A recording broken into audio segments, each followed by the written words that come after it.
Hello friends, എല്ലാവർക്കും പുതിയൊരു വീഡിയോയിലേക്ക് സ്വാഗതം. ഇന്നത്തെ കഥയിൽ സാവിത്രി കൈമളിന്റെ അടുത്തേക്ക് ചെന്നിട്ട് പറയുന്നുണ്ട്, അച്ഛൻ ഈ വീട്ടിലെ കാരണവരല്ലേ, അച്ഛൻ പറഞ്ഞ കാർത്തിക് കേൾക്കുമായിരിക്കും, അതുകൊണ്ട് അച്ഛനൊന്ന് ഉപദേശിക്കണമെന്നൊക്കെ പറയുന്നു.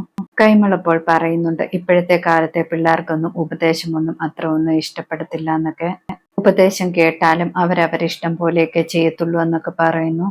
മീനാക്ഷി കാർത്തിക്കിനെ വിളിക്കുന്നു. കാർത്തിക്കിനോട് പറയുന്നുണ്ട്, ചുമ്മാതെ വിളിച്ചതാണ് സംസാരിക്കാൻ എന്നൊക്കെ.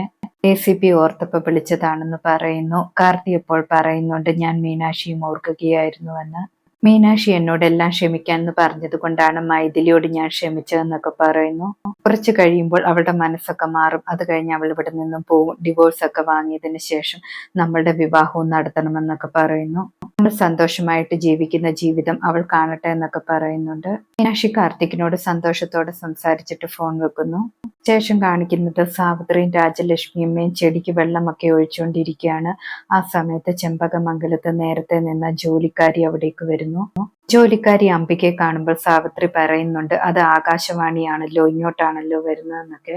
അംബിക വന്നിട്ട് ചോദിക്കാണ്, ഇവിടുത്തെ മൂത്ത മകൻ കല്യാണം കഴിഞ്ഞ് ഇവിടെ നിന്ന് പോയിട്ട് ഇപ്പൊ ഭാര്യ മരിച്ചപ്പോൾ തിരിച്ചു വീണ്ടും നന്ദിനിയുടെ അടുത്തേക്ക് വന്നേക്കുകയാണ് അല്ലേ എന്നൊക്കെ ചോദിക്കുന്നു. സാവിത്രി അപ്പോൾ വഴക്ക് പറയുന്നുണ്ട്, നീ എന്തിനാണ് ഇങ്ങോട്ട് വന്നതെന്നൊക്കെ ചോദിച്ചിട്ട് അംബിക അപ്പോൾ പറയുന്നുണ്ട്, ഞാനൊരു കാര്യം കേട്ടു, കാർത്തികിനാണെങ്കിൽ 2 ഭാര്യമാരുണ്ടെന്ന്. ആദ്യത്തെ ഭാര്യ ഒരുത്തൻ തട്ടിക്കൊണ്ടു പോയ സമയത്ത് വേറൊരു വിവാഹം കാർത്തിക് കഴിച്ചെന്നറിഞ്ഞു. അതിനുശേഷം അവന്റെ കയ്യിൽ നിന്നും ആദ്യത്തെ ഭാര്യയെ തട്ടിക്കൊണ്ട് വീണ്ടും തിരിച്ചു വന്നെന്നൊക്കെ അറിഞ്ഞെന്നൊക്കെ പറയുന്നു. അതിനുള്ള തെളിവ് എന്റെ കയ്യിലുണ്ടെന്ന് പറഞ്ഞിട്ട് ഒരു വീഡിയോ കാണിച്ചു കൊടുക്കുകയാണ്. കാർത്തിക് അമ്പലത്തിൽ വെച്ച് മൈഥിലിയും കൂട്ടിയിട്ട് വരുന്ന വീഡിയോയാണ്. ഈ വീഡിയോ ഞാൻ ആർക്കെങ്കിലും അയച്ചു കൊടുത്താലുള്ള സിറ്റുവേഷൻ അറിയാമല്ലോ എന്നൊക്കെ പറയുന്നു. ആ സമയത്ത് മീനാക്ഷി അവിടേക്ക് വരുന്നുണ്ട്. അംബിക എപ്പോൾ ചോദിക്കുകയാണ്, ഇത് കാർത്തികിന്റെ ഒരു ഭാര്യയല്ലേ എന്നൊക്കെ.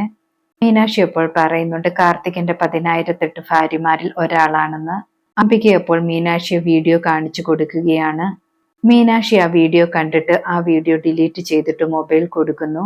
അവര് മൊബൈലിൽ നോക്കുമ്പോൾ വീഡിയോ കാണുന്നില്ല. മീനാക്ഷി അപ്പോൾ പറയുന്നുണ്ട്, ആ വീഡിയോ ഞാൻ ഡിലീറ്റ് ചെയ്ത് ഇനി നിങ്ങൾക്ക് ആരെയും കാണിക്കാൻ പറ്റില്ല എന്നൊക്കെ പറയുന്നു. മീനാക്ഷി നല്ല വഴക്ക് പറഞ്ഞ് അവരെ അവിടെ നിന്ന് ഓടിക്കുന്നുണ്ട്. ശേഷം മൈഥിലി കാർത്തിക്കിനെ ഫോൺ ചെയ്യുന്നു. കാർത്തിക്കിനോട് പറയുന്നുണ്ട്, എനിക്കാണെങ്കിൽ ഡ്രസ്സൊന്നുമില്ല എന്ന്. ഇപ്പൊ തന്നെ ഇട്ടേക്കുന്നത് ഇവിടെ കണ്ട ഒരു പഴയ ഡ്രസ്സാണെന്നൊക്കെ പറയുന്നു.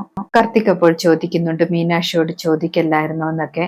മൈഥിലി അപ്പോൾ മീനാക്ഷിയോട് ചോദിക്കാൻ വയ്യ, മടിയാണെന്നൊക്കെ പറയുന്നു. കാർത്തിക് കഴിച്ചോന്ന് ചോദിക്കുന്നുണ്ട്. മൈഥിലി അപ്പോൾ കഴിച്ചില്ല എന്ന് പറയുന്നു. ആരും എന്നെ കഴിക്കാൻ വിളിച്ചില്ല എന്നൊക്കെ പറയാണ്.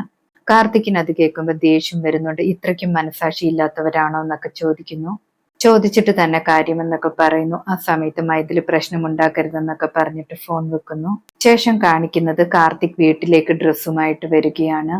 കാർത്തിക്കിന്റെ അടുത്തേക്ക് മീനാക്ഷിയും സാവിത്രിയും നന്ദിനിയും അതുപോലെ മൈഥിലിയും ചെല്ലുന്നു. കാർത്തിക് എല്ലാവരോടുമായിട്ട് പറയുന്നുണ്ട്, മൈഥിലിക്ക് ഒരു ഡ്രസ്സ് പോലുമില്ല, ആരും എന്താണ് അവൾക്ക് ഡ്രസ്സ് കൊടുക്കാഞ്ഞെന്നൊക്കെ ചോദിക്കുന്നു. സാവിത്രി അപ്പോൾ കാർത്തിക്കിനെ വഴക്കു പറയുന്നുണ്ട്. സാവിത്രി നന്ദിനിയോട് പറയുന്നുണ്ട്, ഏട്ടത്തിയല്ലേ അവനെ വളർത്തിയത്, ഉപദേശിച്ചു കൂടെ എന്നൊക്കെ ചോദിക്കുന്നു. നന്ദിനി പറയുന്നുണ്ട്, നിനക്ക് വിവരവും വിദ്യാഭ്യാസവും ഉള്ളതല്ലേ, എന്നിട്ട് നിനക്ക് എന്താണ് മനസ്സിലാകാത്തതെന്നൊക്കെ ചോദിക്കുന്നു. ആൾക്കാർ എന്തൊക്കെ പറയുമെന്ന് അറിയുമോ എന്നൊക്കെ ചോദിക്കാണ്. അതുമാത്രമല്ല, ഇവൾ ഉപേക്ഷിച്ചു പോയപ്പോൾ നീ മാനസികമായിട്ട് തകർന്നിരുന്ന സമയത്ത് എന്റെ മകൾ മീനാക്ഷിയെ ഒരുപാട് വേദനിപ്പിച്ചു. പിന്നീട് അവൾ തന്നെയാണ് നിന്നെ ഈ സിറ്റുവേഷനിലാക്കിയതെന്നൊക്കെ പറയുന്നു. എന്നിട്ട് നീ ഇങ്ങനെ ചെയ്യാമോ എന്നൊക്കെ ചോദിക്കുകയാണ്.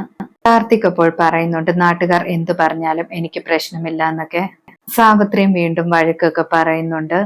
കാർത്തിക് പറയുന്നുണ്ട്, എനിക്ക് മൈഥിലിയോട് സഹതാപം മാത്രമേ ഉള്ളൂ എന്ന്. അതിനുശേഷം വാങ്ങിക്കൊണ്ടുവന്ന ഡ്രസ്സ് മൈഥിലിയുടെ കയ്യിൽ കൊടുക്കുന്നു. അതിനുശേഷം പറയുന്നുണ്ട്, നീ പോയി ആഹാരം കഴിക്കാനെന്നൊക്കെ. മീനാക്ഷിയോട് കാർത്തിക് പോവാണെന്ന് പറഞ്ഞിട്ട് തിരിച്ചു പോകുന്നു. കാർത്തിക് വാങ്ങിക്കൊടുത്ത സാരി ഉടുത്തിട്ട് മൈഥിലി സ്വയം സന്തോഷിക്കുകയാണ്. കാർത്തിക് എന്റെ ഇഷ്ടങ്ങളൊന്നും മറന്നിട്ടില്ല. എല്ലാവരും എന്നെ കുറ്റപ്പെടുത്തുമ്പോൾ കാർത്തിക് എന്നോട് നന്നായിട്ട് പെരുമാറുന്നുണ്ട്. അപ്പോൾ എന്നോട് സ്നേഹമുണ്ടെന്നൊക്കെ ഓർക്കുന്നു. എന്തായാലും എന്റെ നല്ല കാലം തിരിച്ചു വരികയാണോ എന്നൊക്കെ മൈഥിലി ചിന്തിക്കുന്നു. മീനാക്ഷി അപ്പോൾ അവിടേക്ക് വന്നിട്ട് പറയുന്നുണ്ട്, ഇത് നിന്റെ സാരികളാണെന്ന്. മൈഥിലി അപ്പോൾ വിചാരിക്കുകയാണ്, കാർത്തിക് എന്റെ സാരികളെല്ലാം സൂക്ഷിച്ചു വെച്ചെന്നൊക്കെ. മീനാക്ഷി അപ്പോൾ പറയുന്നുണ്ട്, ഇത് നശിപ്പിക്കാതെ സൂക്ഷിച്ചു വെച്ചത് ഞാനാണെന്ന്. ഇന്നത്തെ കഥ ഇതോടെ അവസാനിക്കുന്നു. പുതിയൊരു കഥയുമായി വീണ്ടും കാണാം. താങ്ക്